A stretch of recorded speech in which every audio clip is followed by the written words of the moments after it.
Mayotte a été durement touchée par un cyclone, Chido, et nous sommes bien sûr solidaires, mais cela nous concerne également. Bonjour les amis, donc moi c'est Vincent Desfaux, écologiste et bien sûr solidaire des peuples de l'océan Indien. Quand Mayotte a subi ce cyclone Chido extrêmement dévastateur, ça nous touche parce que moi, vous savez, j'ai de la famille à Mayotte.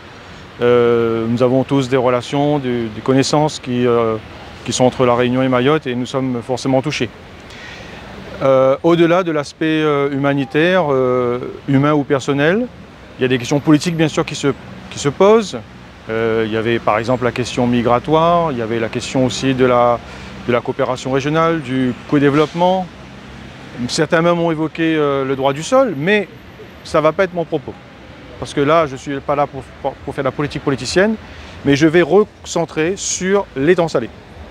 Et ça me fait penser à une chose, et vous avez pensé à la même chose que moi. Ce genre de cataclysme va s'amplifier, va se manifester de plus en plus avec le réchauffement climatique. Appelons un chat un chat. Le Chido, ça peut être demain à La Réunion.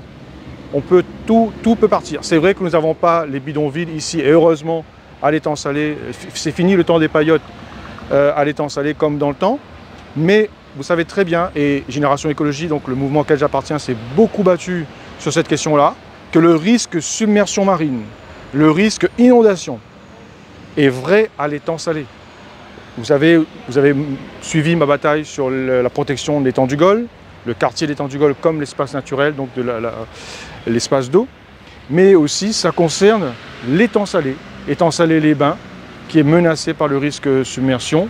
L'étang salé Léo, bien sûr, je pense en particulier à toute la zone du centre-ville, Cité-la-Forêt, et encore plus loin, je veux dire que là, le risque est très élevé pour que d'un côté, la houle donc, qui vient de la mer nous empêche l'eau des ravines de s'écouler, et l'eau monte, et malheureusement, c'est un risque de tsunami, un risque de submersion qui est très fort. Le risque de submersion par les vagues est très élevé à étang salé. Je crois qu'il faut se mobiliser là-dessus. En tant que responsable politique, nous devons prévoir ce genre de cataclysme justement. La prévention, donc, c'est ça aussi la politique. C'est pas seulement faire la fête comme le maire d'étang salé le fait, c'est aussi anticiper et prévoir tout ce qui peut se passer dans cette commune, parce que nous avons identifié les risques sur cette commune, les risques inondations, les risques submersion marine. Et vous savez qu'à Génération Écologie, nous sommes particulièrement vigilants sur ces questions.